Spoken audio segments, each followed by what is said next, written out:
go, make my body go, make our bodies higher and higher. Salve, salve galera do Terceirão, estamos começando mais uma aula, gravando direto aqui do Meet, e a gente hoje vai estudar o capítulo 17, aula 17, que vai falar sobre História e Filosofia. Então está sendo gravado direto aqui do Meet, a nossa aula, tá? Vamos lá então. Bom dia galera. Tá faltando um bocado aí hoje, né? O pessoal tá com preguicinha, parece, hoje. Mas aí o horário já tá passando, a gente tem que completar aí o nosso conteúdo. E hoje nós vamos estudar sobre História e Filosofia, tá bom? Bom, são disciplinas, hoje, né, a gente está falando de disciplina, mas na verdade são ciências, que elas estão ali sempre juntas, né? Sempre costumo dizer, se a filosofia dentro das humanidades, se trabalha não só nas humanidades, mas em outras ciências, né? Já falei para vocês que quando em determinada área a pessoa alcança a excelência, que seria o PhD, ele alcançou então o título de doutor em filosofia, né? Então essa filosofia ela está relacionada aí a várias ciências, e enquanto disciplina ela também não está tão desassociada assim. Então, se a filosofia é a mãe das ciências, como se costuma dizer em termos gerais, tem que ter um pai, e o pai vai ser a história, né? É através da história que o legado destas ciências e o legado da filosofia chega até nós, né? Então, filosofia e história elas estão bastante relacionadas de fato, tá? Inclusive academicamente. Dentro da universidade, quando você está se formando em filosofia ou você está se formando em história, você terá disciplinas que vão falar sobre essas determinadas ciências aí. No campo da história você terá a introdução à filosofia e outras disciplinas ligadas à filosofia. Na nossa formação de historiador, nós temos disciplinas ligadas à filosofia. E na filosofia também existem disciplinas que estão ligadas à história. E, por exemplo, tu não te forma um filósofo se tu não estudar a teoria da história. Então é uma disciplina que os que estão se estudando, estão se formando, né, em termos acadêmicos como filósofos vão ter que estudar.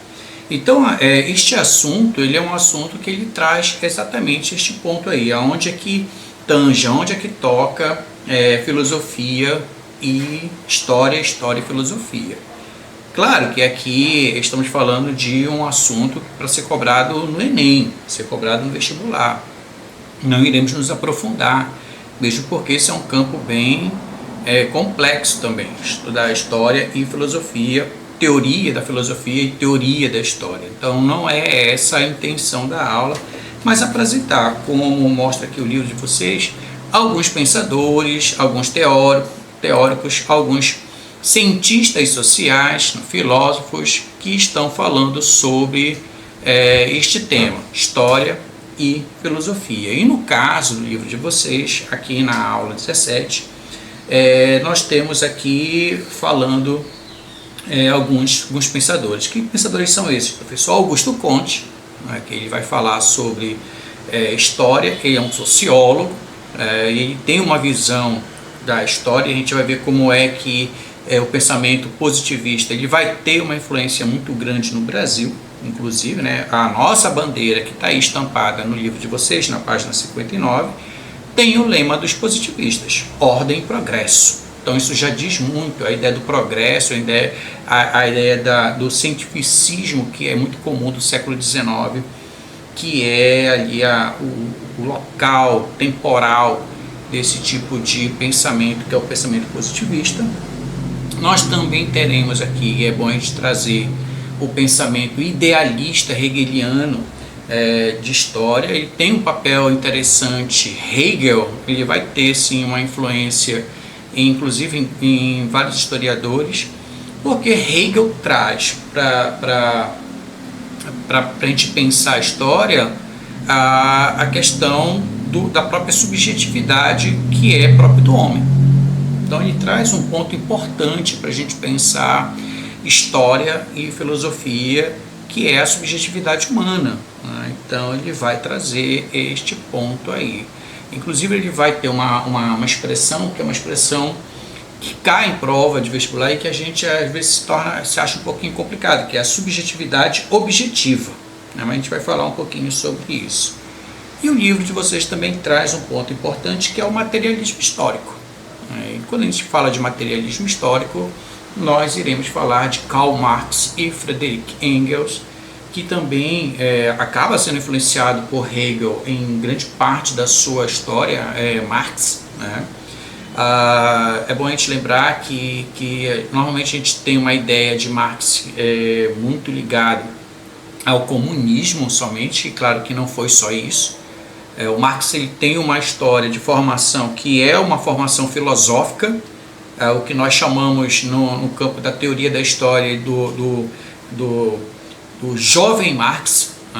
Esse período aí do jovem Marx é um período filosófico e tem vários livros falando sobre filosofia, sobre discussões onde ele debate, vai trazer à tona uma dialética muito grande, muito forte com o Hegel, por exemplo, entre outros, né? Então a gente tem que pensar que a formação do Marx é uma formação em determinado momento que tem essa postura filosófica, e ele escreve sobre filosofia e vários temas ainda na sua juventude, e quando ele se torna maduro ele traz à tona muito também do que ele discutiu na juventude, este pensamento que é um pensamento do século XIX, que é muito comum da sua época, que é influenciado pelas revoluções industriais do período. Uns vão apoiar, outros vão criticar a revolução e o Marx a revolução industrial, e o Marx vai ser da linha que vai criticar, e aí acaba criando aquele pensamento ideológico que será o comunismo. Não, o Marx cria, o Marx segue a linha do comunismo, já tinha esse tipo de pensamento, mas ele vai ter a sua interpretação do comunismo, porque outros grupos também terão a sua própria interpretação, como é o caso dos anarquistas, tá? Então é equivocado pensar que Karl Marx é o criador do comunismo, como muita gente pensa. Ele é um homem do seu tempo, e no seu tempo as discussões sobre vários pontos em relação à exploração advinda da Revolução Industrial acabou criando esse tipo de pensamento. Marx é um entre vários homens do seu tempo que vai falar sobre o comunismo, não é que ele criou. Agora a gente pode dizer que existe o comunismo marxista, aí já é uma outra história, que aí vocês vão estudar em geopolítica e também na história. Ele não é o criador do comunismo, mas ele tem uma visão de comunismo. Então essa visão de comunismo de Karl Marx é o que nós chamamos de comunismo marxista. É bom deixar claro isso aí, tá?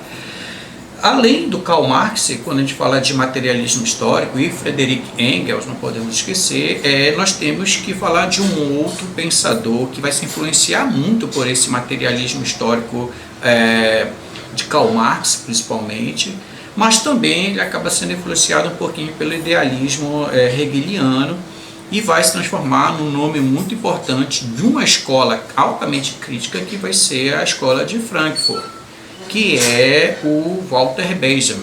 Então ele também vai falar sobre história. E a importância dele para nós historiadores, principalmente historiadores contemporâneos, é fundamental, porque ele vai ter uma visão da história que ele chama de contrapelo, ou seja, ver pelo viés, por exemplo, da história dos vencidos e não dos vencedores, daqueles que perderam a luta de classe, por exemplo. Então ele é um pensador que vai trazer isso para a história, e ele é muito importante nesse sentido. Bom, e aí, como eu estava falando para vocês, um desses pensadores que nós temos que discutir vai ter que ser o Augusto Comte. E Augusto Comte, ele tem uma visão da história que é uma visão progressista.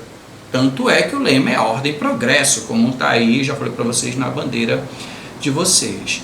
E ele vai considerar que a história da humanidade ela tem que ser confundida com a história do progresso.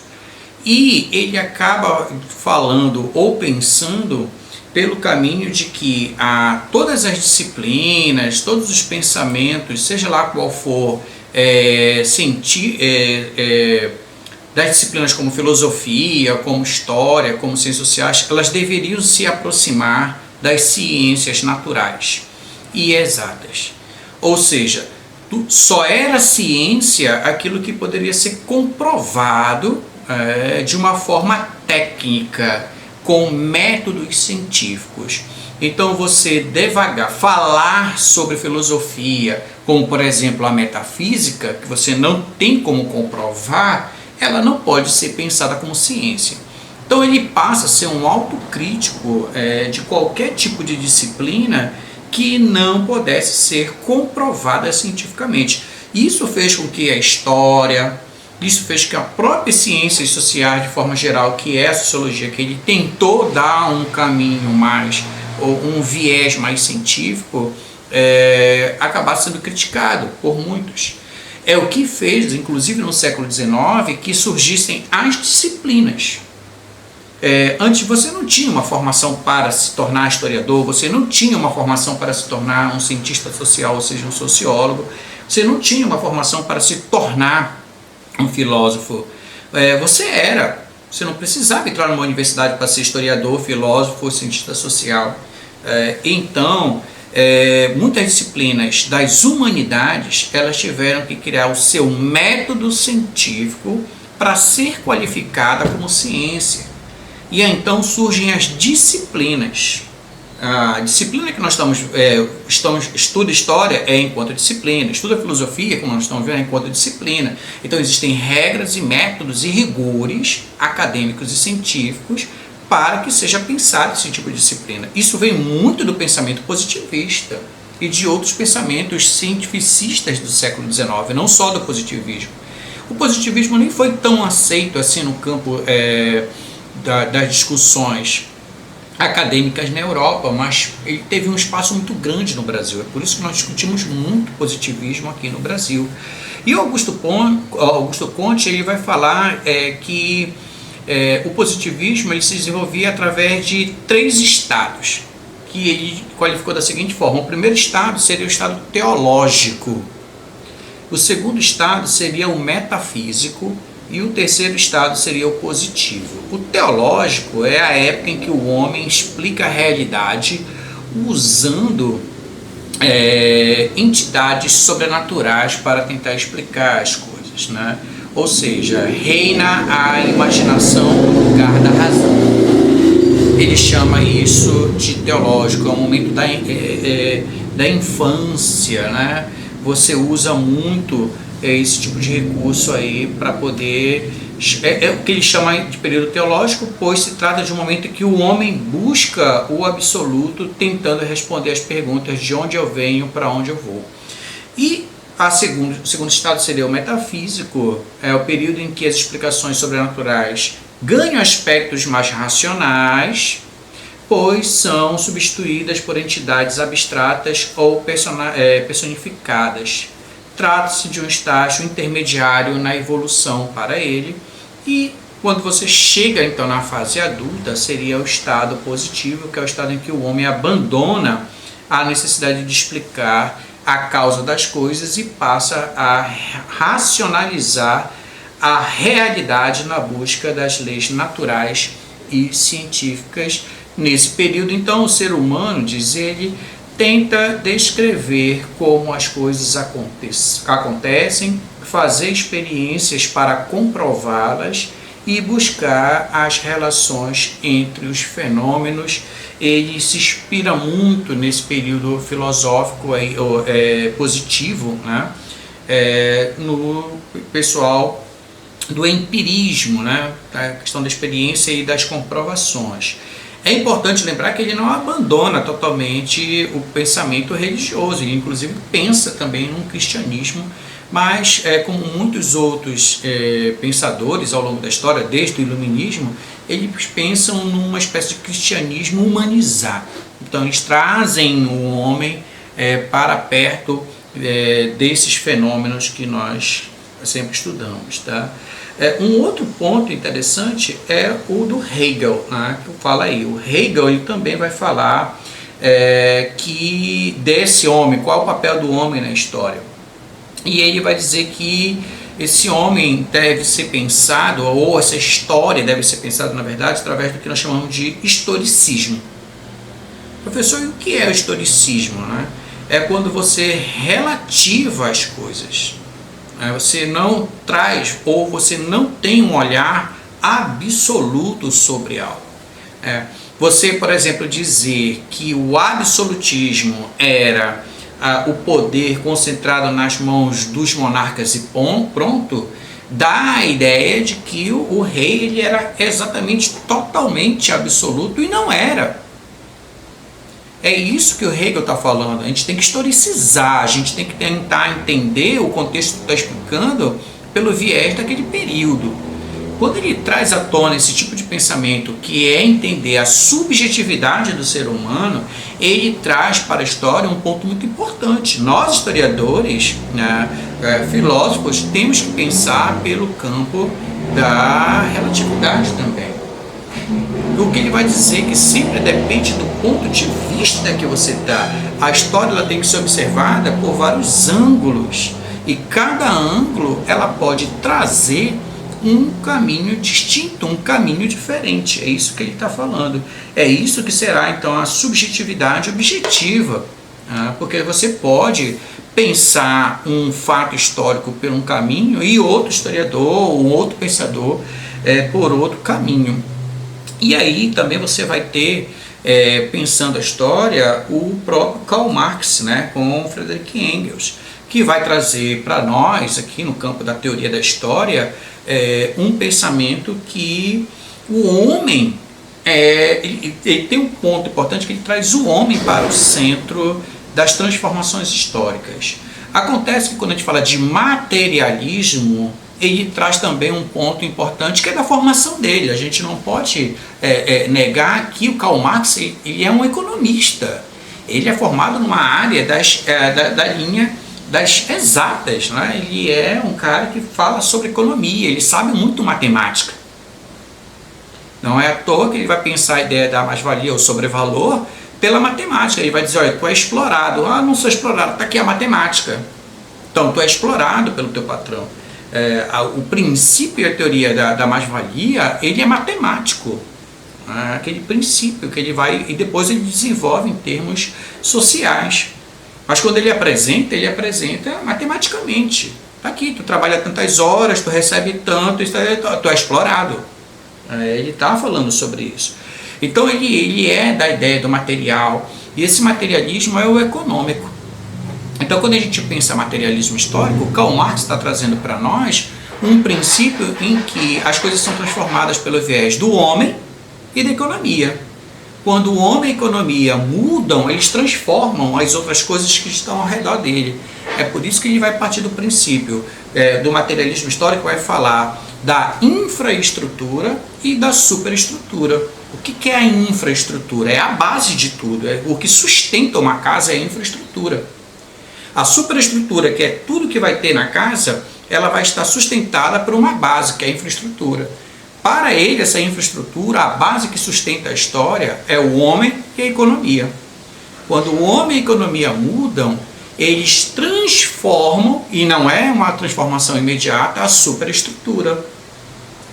Então, a religião, a política, as outras instituições, elas vão se moldando aos poucos com a mudança da infraestrutura. E aí vem o Benjamin Franklin, para a gente encerrar a aula, que já deu o horário, né?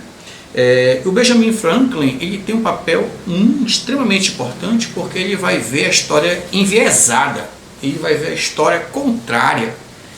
E para nós, historiadores, filósofos, é muito caro pensar pelo viés daqueles que foram esquecidos por muito tempo na história, porque o cientificismo do século XIX passou a glorificar os vencedores, passou a expor nomes de generais, nomes de figuras importantes que apreciam na história como se eles tivessem feito os grandes feitos, né? Com os feitos heróicos. E o Benjamin Franklin vai dizer, não, peraí, a história não é feita por um general. A história não é feita só pelos que saíram vencedores. A história é feita por todos.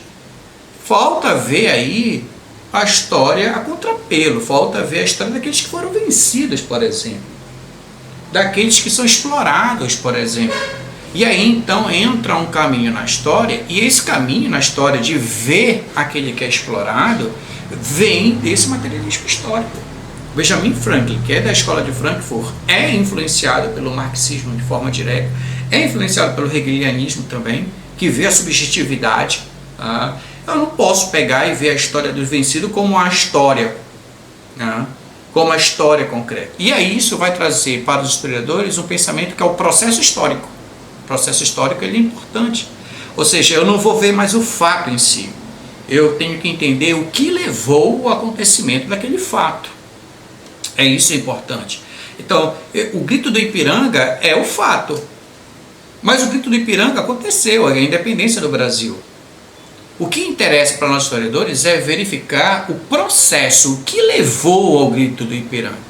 E depois, qual é aquilo para as outras camadas, que é a camada que vai dizer que é o contrapelo, a camada enviesada. Aquilo ali mudou? A independência mudou para determinados grupos? Continuou a mesma coisa?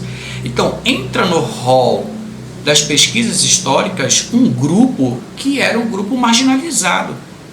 Então, Benjamin Franklin ele traz para o campo da história aqueles que foram marginalizados pela história. Eu creio, e eu tenho que dizer, enquanto historiador de formação, que isso continua na história. Eu, por exemplo, sou do campo que pesquisa sobre racismo, desde o século XIX, que é um nome que inclusive não cabe, que nós chamamos no campo da história como anacronismo, que é uma coisa que eu estou querendo romper. Não cabe a palavra racismo no século XIX. Não cabe porque não existia a palavra aqui na América, aqui no Brasil, mas era um racismo em relação aos negros. E muitos negros foram ou branqueados ou foram invisibilizados pela história, por ser negros.